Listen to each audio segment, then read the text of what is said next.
Hi, I'm Liz Cortez with Metabolize, and today I am interviewing Tamara Ross. Hey, Tamara. Hi! And she is from My Love, My Design. She's the owner of that company. And I really wanted her to be on here today because I know that many of you maybe aren't married yet. And Tamara's married, I'm married, and we want to just inspire you that there's hope. And Tamara has some amazing tips for those of you that maybe haven't been having as much fun being single, that you can have fun with being single, and it can be a lot easier than you think with going on those dates and everything like that. But before we jump into the interview, I just want to share a little bit about Tamara with you. So she has over 10,300 hours of training and experience with coaching people to really fulfill their life desires. And so I met Tamara a few years back, and we were both coaching through a program, so it was really fun for us to coach together and then just become friends from there as we both built our businesses. So her training, knowledge, and personal expertise has guided her to support her clients in creating the love life that they've always wanted but they didn't think was possible.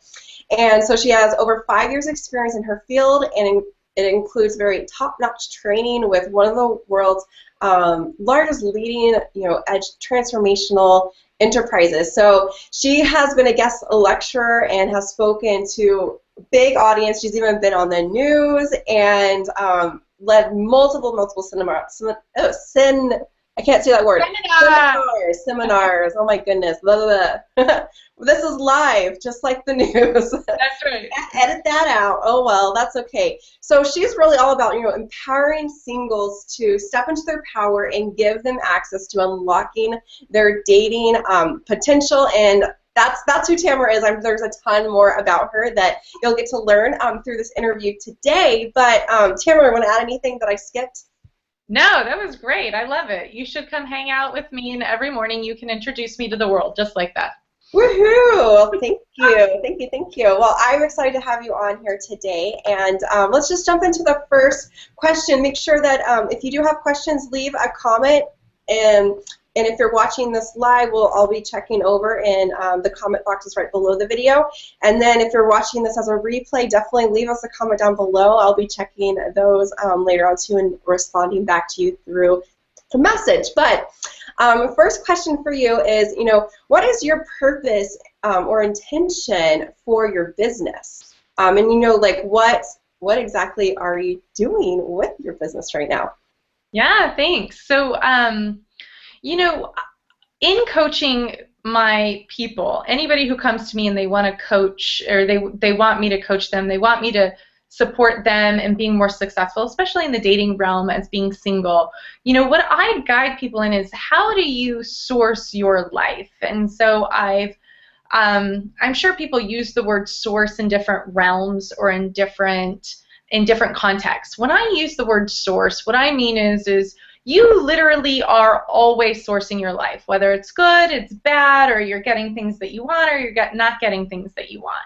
So the goal for me is to have the people that I work with source their life, meaning what is showing up around you is exactly what you want. And so that comes with a level of intentionality, right? So what I train my clients in is, how do you have your thoughts, your feelings, and your actions really then give you the experience of life and give you the results that you want to produce in life. So a lot of times what I find is people are, they want to not be single anymore, but there's things that stop them, either limiting beliefs, so their thoughts, maybe they're not taking the right actions, or they just have this real sense that it's not going to work out. Like, whatever I do is not going to work out. My person out there is not going to, and it's a feeling that gets stuck inside them. So by aligning their thoughts, feelings, and actions to be consistent with what they want to create, that's when it becomes really easy for people to fall in love and for them to find their person, their match, their mate. Oh, that is excellent, and that makes a big difference. I know in my field, working with weight loss, I have a lot of women and men that tell me that they're waiting to date until they get down to a certain weight or they look a certain way. Mhm. And I mean, I just sent out an email this morning. I had a client that said that, and she ended up passing away, not being married, not being single, not going after that job that she wanted, and Mhm. her life ended. It's like life is short. So if you're waiting for all these things to be perfect in line, or you're like not even aware of like what's going on, you have these barriers up, then it's going to be so much more challenging to find love and find that person that could be like right in your community that you didn't even. Totally, totally. I always say, look, people say, well, should I online date or how should I meet the person? I'm doing that. There are so many people around you. Like if you look in your community of people, or where do you go to the coffee shop? Where do you have lunch? There's so many people around us, but mostly we get stopped in those first instances, those first interactions, right? So we put our blinders up, just like you said, like we can't see, so we're in the coffee shop and we're getting coffee and we're getting our coffee like this. We're only talking to the barista, you know what I mean? Instead of, God, who's around me? Who's in line behind me? What's happening? Like, who are these people? And if you go to the coffee shop every day at noon, you'll probably run into the same people, and it's being able to open yourself up. So there's a lot of barriers that stop us from having dating be fun and easy and an opportunity. And personally, I know for myself, when I shifted that, when I was able to shift my experience to dating, I was actually just sharing this earlier today. I had like 10 dates. I would go on 2 dates a day, and I would go out with different people, and I was having fun, and I wasn't compromising who I am. I wasn't compromising my standards. I wasn't compromising my morals or my values. I was actually like communicating them in a really authentic, straight way, and being able to like be open to meeting new people and dating and like, who is this person and what are they like and are we a fit.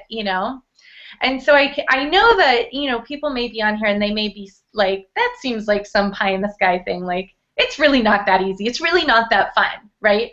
So whatever comes up, what I suggest, is whatever comes up for you when I say that is probably one of those barriers. There's a thought, there's a feeling, or there's some action that you haven't taken for it to be that easy. Yeah, yeah. So I know things popped up in my head. I'm like, whoa, 10 dates. I'm married, so I don't need to go on dates. One things were like, whoa, that's a lot. That sounds like fun. That was the highlight of my dating life, okay? Like, there was a time where I would, like, sit on a couch for weeks and weeks on end and never go on a date. And then I would have, like, one date here, one date there. And then I remember I had, like, 1 week I had 10, and I was like, what am I doing that I have 10 dates? Yeah, you're like, I better take notes on that. So what, I mean, I know that I definitely have seen, what's possible for singles when they're aware of what those barriers are and opening up their eyes, but what else do you see as possible for singles out of the work that you're doing? It's really great. When I work with singles, so I have a couple different programs. I can do one-on-one work, I do group coaching, and I even have this vacation course that is coming up in a couple months down the road. And in each one of these instances, I'm really great at like working with singles for where they're at. Not for where I think they should be or kind of cookie cuttering everything, because people are always in different places. So when somebody comes to me and they've already started the conversation of being self-reflective, like, how have I been in relationships? What am I bringing to the table? Am I the best partner for somebody? If they've already started that conversation, it makes it really easy to do work with them.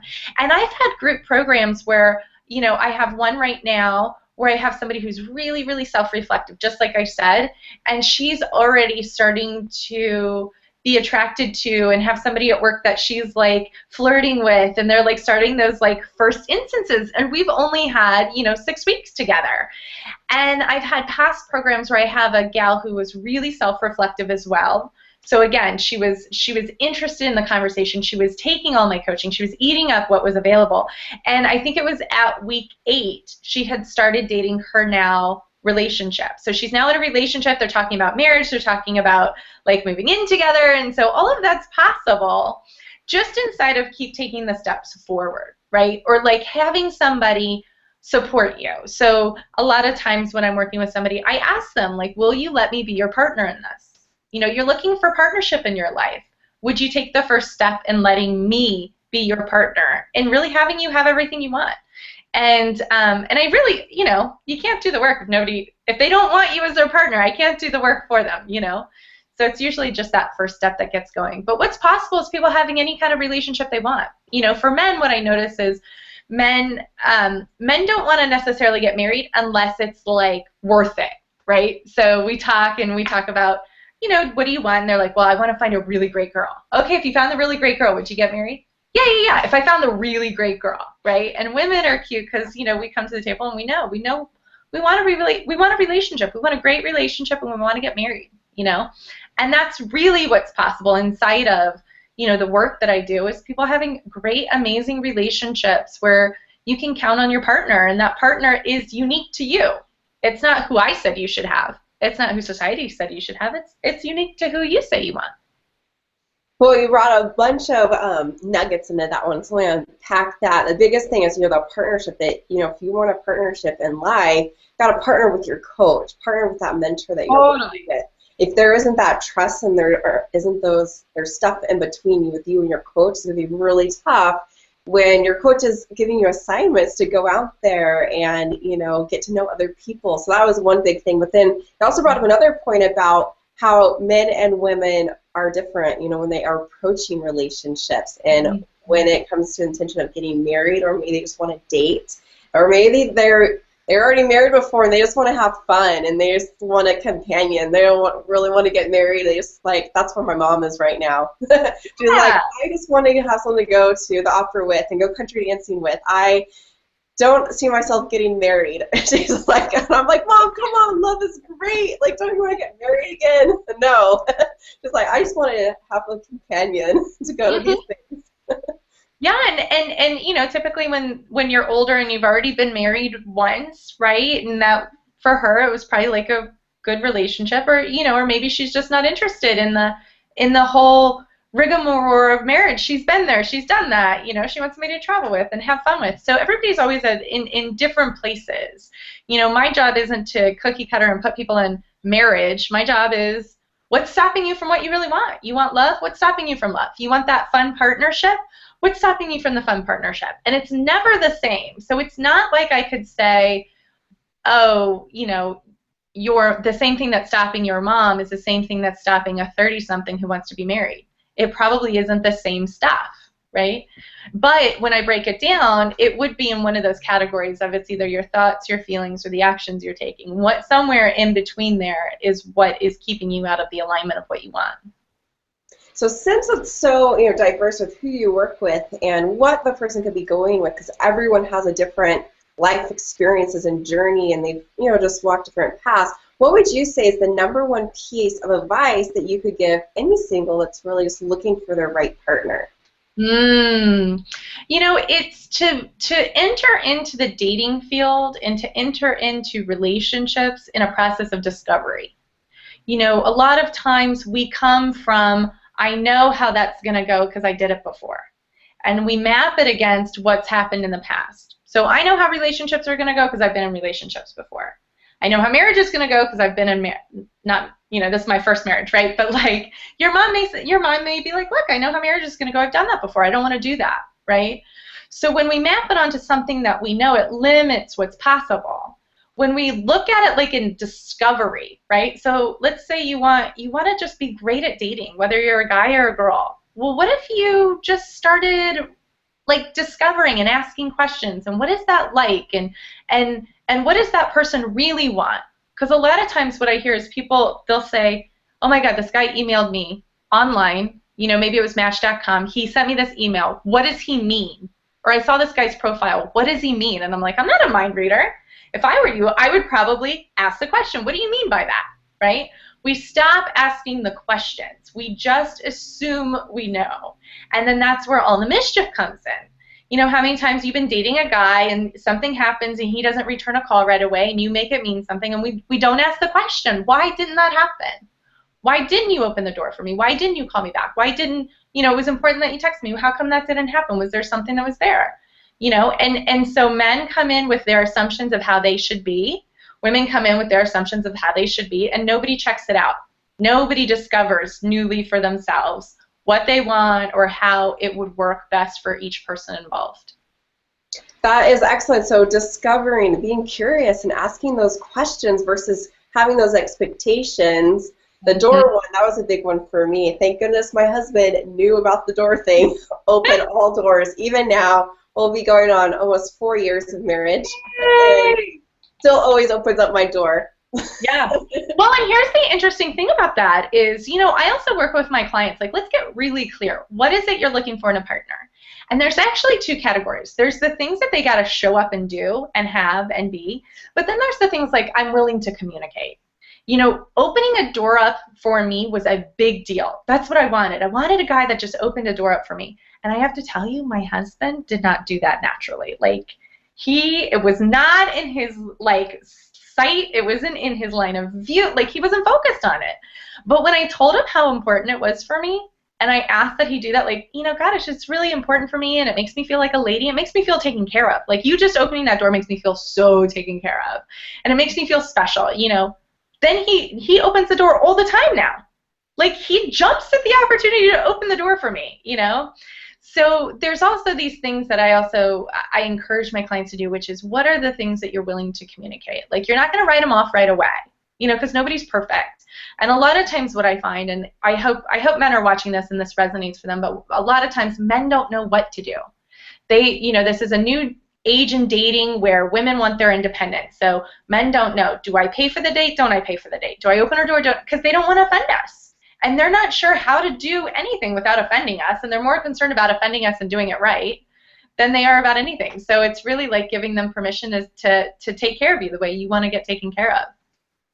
Yeah, that makes such a big difference. Let them know like what makes you feel special, so that they don't have to try to figure it out. And same thing for women. You want to know what helps your man, the guy you're dating, what makes them feel special, what makes them feel loved and taken care of, because they like to be taken care of as well. Totally. And and it's funny because my husband loves just being around me. It is his favorite thing. I mean, since I've known him, he doesn't care if we're just sitting on the couch watching TV. He wants to be around me. If I've got to run errands, he wants to be around me, right? Like, he just wants to be around me. And he's just like, well, we could do anything. I just want to be around you, like, and so it's simple, and sometimes it's not so simple because, I have a busy schedule and I work from home, and like, how much can I juggle, right? But I make it work because you're right. That's what he needs. How hard is that? He wants to be around me. So we're talking about our husbands. So what is your take on soulmates? I love this question. It's one of my favorite questions.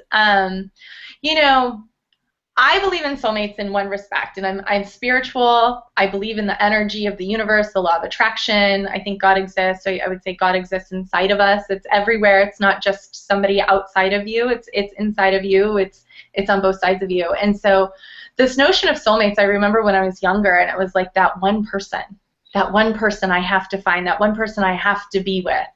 And then as I've kind of matured, it's like, well, there's 7 billion people on the planet. Are you telling me like I have to like find that one person in 7 billion people? Like, they got to be on the planet, they got to speak my language, they got to be on my continent. Like, it kind of is like, wow, that would be really hard if it was like one person out of 7 billion people. And then I met my best friend about 10 years ago, and there's something about my best friend. She's 18 years older than me. You would never know that, like, we're not set up to be best friends, and we've never had a fight, and we're always there for each other. And I could tell that there was like a soul connection. And for me, she's like one of my soulmates. She's somebody who's forwarded my journey on this earth. She's forwarded my development. She's forwarded my soul. So for me, I'm like, she is a soulmate. And I would say my husband is a soulmate of mine. But there's this notion, like, there's this one true love person, soulmate that we have to find. And I have to say, like, it puts a lot of pressure on singles. Like, oh my God, I have to find him, and how do I know if this is him, and how do I know if this isn't him, and is this her, is this not her, versus like, well, what if you had like 4?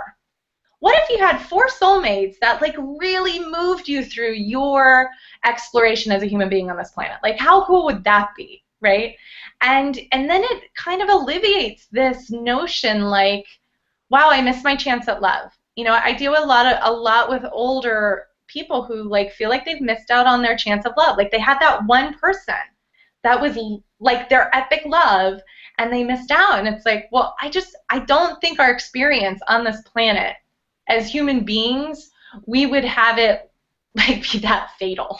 You know what I mean? Like you screwed it up, you missed it, it's over. You know, it's like no, like how about, you know, we get another soul connection going on, you know, you get another soulmate. You have somebody else on the journey with you. Um, so that's kind of how I introduce it to my clients. It makes it lighter. It makes it more fun. And if you look around, there's a lot of truth to it. I mean, if you look around to people who you really get connected to, who've got your back, or have you moved you through something, it's not always just your love partner. It's not always your husband, you know? Yeah, no, that's good. Yeah, thinking about your best friends and who's really sort of your family members that are just like there for you.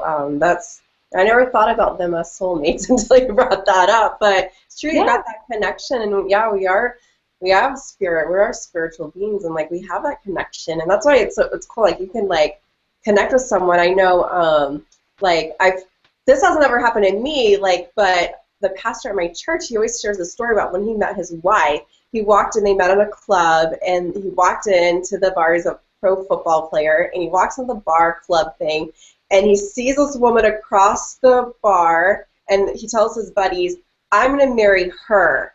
They never spoke, then nothing. He just walked in there, saw her instantly, and he's like, I'm going to marry her. So he goes up to her and is like, hey girl, you want to dance? And she's like, no. Like, Yeah. he asked her like 5 times a night, no, no, no. And finally, she gave him a shot, and then he's like, can I have your number? She's like, no. He's like, but how will I see you again? She's like, oh, you'll figure it out. So he like figured it out. It's like, but it's crazy like to hear stories about that, and they've been happily married for I don't know 35 years, or like it's like one instant, one look, and they just Yeah. knew. Like, And I had that with my husband. Like I saw him across the room. Now I didn't have it like we're gonna get married, but I had it like, wow, that guy is super attractive. And you know, and look, I'm a big advocate. Like whatever shows up in between you and the thing, you and the thing that you're gonna have, you and the thing that you want, right? Like I wanted a relationship. There was a lot of stuff I had to deal with to get a relationship. You know, I wasn't all put together. I wasn't all hunky dory. You know, so I had to move through a couple spaces, and it took between the time that I saw my husband and I was like, oh my God, that guy's attractive. It took us, I think, 3 years before we like were boyfriend and girlfriend. You know, so it's sometimes the journeys aren't always like really clean. You know, it sounds like your pastor had to go through like, all right, well, she said no, but he didn't walk away. He didn't like hang his hat up. You know, he was like, this is the one. I'm gonna go for this. You know, so I also think sometimes there's a resonance for one person. You know, that's really strong. You know, my husband's father and mother-in-law. That's how that happened. His father was like, I'm gonna marry you, and she's like, yeah, yeah, yeah, right. You know, yeah, yeah, yeah, right. And they've been married now, I think, 30 years too. So yeah, it's inspiring to like hear those stories that they do happen. So those of you that are like kind of, oh man, I'm 35 years old, or I'm 55, and when is this gonna happen? And my time has passed. Like, you don't have to feel like that. My husband, he met me when he was 42 years old, yeah, and he was like, I'm never gonna be a dad. Like that's how he's feeling. And here along, he meets this young girl who's 16 years younger. beautiful, hot woman. I was on crutches. I was at a course. I was speaking on the mic, like getting coached by the person on stage, and he like tells my best friend at that time, like, hey, who's that girl? And my best friend says, oh, she doesn't date guys like you.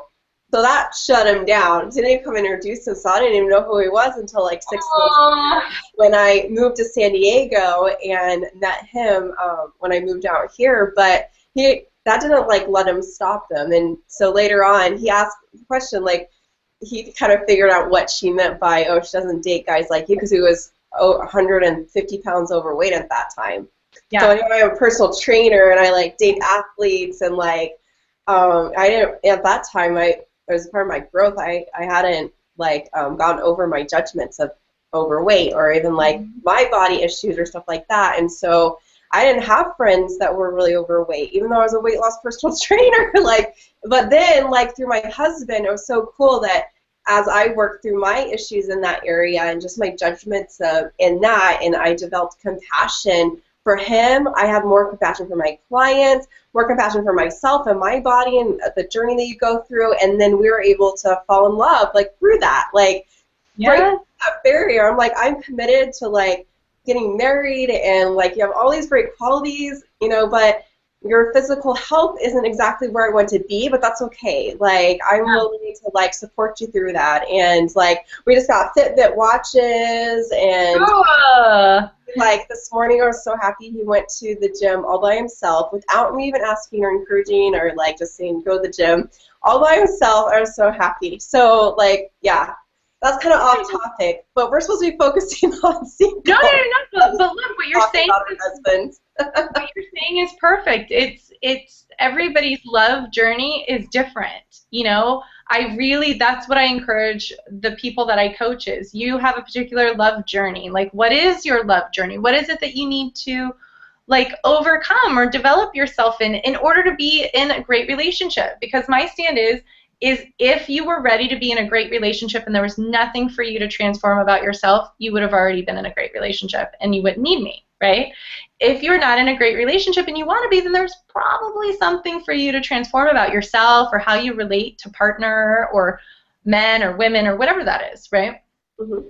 Yeah, I know earlier you mentioned about a Cancun trip. You said earlier in the video. Tell us about that, or what's going on in Cancun? Sounds like fun. So I've partnered up with a dating and relationship coach from Switzerland. Her name is Suzanne Miller-Heinz. We met on a transformational course like 3 years ago. And at that time, I was still, like, dating my husband, but not really like he's the one. And we were just in this amazing group. We called ourselves the Love Train. There were 6 of us. We were single. We talked about relationships, dating, and love. And her now husband was part of the 6. And he was so cute because that 5 days was when he fell in love with her and she fell in love with him amongst us. And I did this process that really just allowed me to choose my husband, like allowed me to see what was working and what wasn't working. And so out of that laid the foundation. So Suzanne and I came together. She has a great dating and relationship coaching business, and so do I. And we thought, you know what, let's come together and let's offer singles the opportunity to experience dating being fun and easy in Cancun. Cancun was where it all started for us. We want to go back and we want to give people the same experience. And so that's what we're doing. So that's coming up. It's actually coming up in August. I think it's August. I have to look at the dates. August 27th through the 31st. I went to Cancun the week before, but not for. Are you really? Singles. Yes. I didn't know it was in August. So we're going August 27th through the 31st, and we'll be there with 25 single men, 25 single women, and it's just going to be really breaking through those beginning barriers. Like, let's have some fun. What are the hard conversations you have around, like, talking to men or men talking to women or asking for what you want, or how do you start, like, you're in a bar, how do you just start up a conversation? Not everybody's really great at that. So we're really just going to spend 5 days and have some fun breaking through those first initial barriers. Because our stand is, mine really is, you know, once dating is fun and easy for you, you can work the rest of it out. Yay, that sounds like so much fun. Woohoo! Woohoo! And hey, so we'll be there that same month. How fun! That'll be fun. Maybe we'll overlap because I gotta get there early before the course starts. You and I, maybe. Double date in Cancun. Maybe that'll be cool. I'll keep posted on that on the side. But yeah. So I know that you are have something special that you want to give to everyone that is watching this right now, live or on the replay that I'm going to send out. So why don't you share with us more about that? Yeah, so Suzanne and I are coming together, and we are having a webinar live this Friday. So I hope you're watching this. I hope that this gave you some information. And if you want more, just join us for the webinar. Liz has a link for that. And we're just going to be focusing on, you know, what are the 4 symptoms that keep single, and what are the 3 things you can do to just leaps and bounds overcome whatever it is that's standing in your way. And we're going to talk more about the Cancun course because we love that. So people get to find out more. They'll be able to ask questions. You know, you're going to get 2 experts on the line for an hour, maybe an hour and a half. I don't know. Sometimes we go longer. So yeah, so join us Friday the I think it's the 13th, isn't it? I love Friday the 13th. That is right. Yeah. So I put the link below this video, so you can click that link right there. And if you're watching this replay and it's already past Friday the 13th, you're like, what 13th is it? 2015, 2016? Which one are we talking about? Which month? You can always go to Tamara's website that's right here, mylovemydesign.com. She's constantly having really cool stuff on there, blogs and webinars that she's doing, or even vacation courses, group programs. Stuff and programs, all kinds of goodies are on there. So that is her link right there. And then, but yeah, if you watch this in time for the replay, or you're watching it now, click on that link right below this video, and then you can get yourself registered for that next webinar and get double jam-packed from 2 awesome coaches in the love area. Woohoo! Who, by the way, we're really good at relationships. We do it really well with our husbands, okay? Like, you want to get good relationship and dating coaching, ask experts. It's not always easy, but it's fun. That's right. Yeah, marriage is not always easy. Just like business isn't always easy, but life isn't always easy. But that's during the challenges, that is when we get to grow the most and learn. I know when I look at the challenges that I've faced over the years since I've known my husband, whenever there's been challenges in life or with girlfriends or just like stuff happening outside, our marriage, like, we just get stronger together, which is so cool. And here we are talking more about marriage. Man, those singles, how are singles? It's been a little while since I've been single, but I do. Yeah, I do appreciate you coming on today, Tamara, and just giving your words of wisdom to us, and for us just like hanging out and do this interview. It's so fun to connect, and no matter where you are in the world, you can always jump on and hang out like this, and just act like you're right across my kitchen table, and we're just hanging out right there.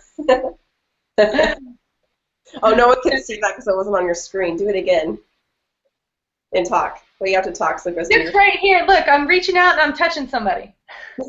That was so much fun. Is there anything else that you'd like to share before I turn off the broadcast? No, if you're single and you need help, or maybe you don't know you need help, but you just want to talk to somebody, reach out, touch somebody. See? Go do that. Reach out, touch somebody. Sounds good. Cool. Well, you guys have a great day. We'll see you on the next broadcast. Definitely be looking on social media. I'll be sharing with who I am going to be interviewing next week. Or just check your email, and you'll get an email with who I'm interviewing next week. So I hope you guys have a great rest of your day, and thanks, Tamara. Thank you.